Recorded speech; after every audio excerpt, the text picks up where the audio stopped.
या महाराष्ट्राचे 6 वेळा उपमुख्यमंत्री राहिलेले,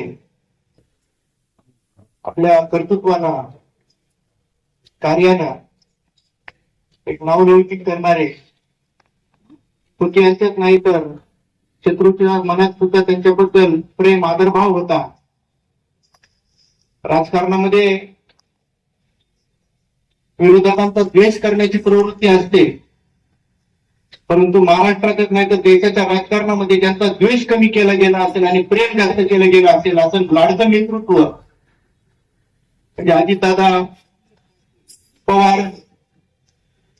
कामाचा धडाका, 24 तासामधले 5 तास आराम करून उरलेले 19 तास काम करायचे. सकाळी 4:30 वाजल्यापासून त्यांचं चालू व्हायचा.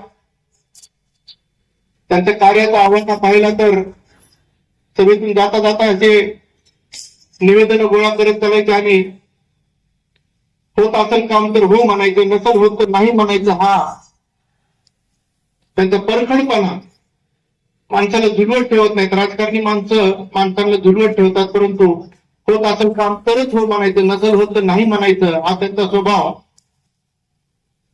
त्यांचा हजरजबाबीपणा, त्याच्या कोपर खेळ्या मारायचे. त्याच्यामुळं आजूबाजूला असलेले लोक तर हसायचे, फक्त ज्याच्यावर जो टोमणा असायचा तो माणूस सुद्धा खुश होऊन जायचा. अशा प्रकारचा हजरजबाबीपणा, विनोदीपणा आणि मिशीच्या कोण्यातून ते हसणं त्यांचं.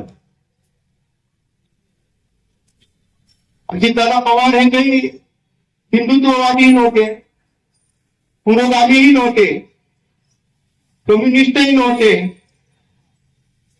मग अजितदादा होते कोण? तर अजितदादा ते होते की जे सर्वसामान्यांना पाहिजे होते, त्यांना जसे अपेक्षित होते तसे अजितदादा समोर होते. आणि म्हणून स्पष्टवक्ते असलेले अजितदादा स्पष्टपणे सांगायचे की माझ्या कार्यकर्त्यांची कामं जर व्हायची असतील, माझ्या जर लोकांची कामं करायची असतील, समाजाचं जर काम करायचं असेल तर कुठल्या ना कुठल्या माध्यमातून सत्तेत राहावंच लागेल. हा परखडपणा असणारा हा माणूस आपल्यातून निघून गेला. ते महाराष्ट्रातच नुकसान नाही, मला वाटतं की त्यांची जी दूरदृष्टी होती, काळाच्या पुढे चालणारी माणसं असतात. काळाच्या 10 वर्ष पुढे त्यांचा अंदाज आलेला असतो या माणसांना की आपल्याला इथून पुढे 10 वर्ष काय करायचंय. आणि अशी माणसं राजकारणात घडायला, या जगामध्ये यायला, या महाराष्ट्रात यायला, कुठल्याही समाजामध्ये यायला 40-40, 50-50 वर्ष जावी लागतात. त्यावेळीच अशी माणसं तयार होत असतात आणि हे खूप मोठं नुकसान झालेलं आहे. आणि बीड जिल्ह्यात आता फार अपरिमित नुकसान झालेलं आहे. हे खूप काळानंतर वाटलं होतं की आता बीड जिल्हा आपल्याला चांगल्या पद्धतीने विमानतळ, रेल्वे, बाकीचं जे विजन त्यांनी इन्फ्रास्ट्रक्चर ब्ल्यू प्रिंट मांडली होती, मला वाटतं की आपण कुठंतरी आता मागे पडू का काय अशी शंका मनामध्ये येते. अजितदादांच्या या अकाली निधीमुळं पण जगावं कसंही त्यांनी शिकवलं, परंतु अशा पद्धतीचं मृत्यू अनाकलनीय त्यांचं यावं, त्यांच्या नशिबाला ही दुर्दैवाची गोष्ट आहे. परंतु निसर्गाच्या या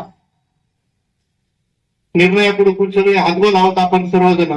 शेवटी एकच बोलतो, एकटा येतो एकटा जातो, जाता जाता काय ठेवतो, भले बोलतो भले वागतो आणि भलेपणाची सही ठेवतो.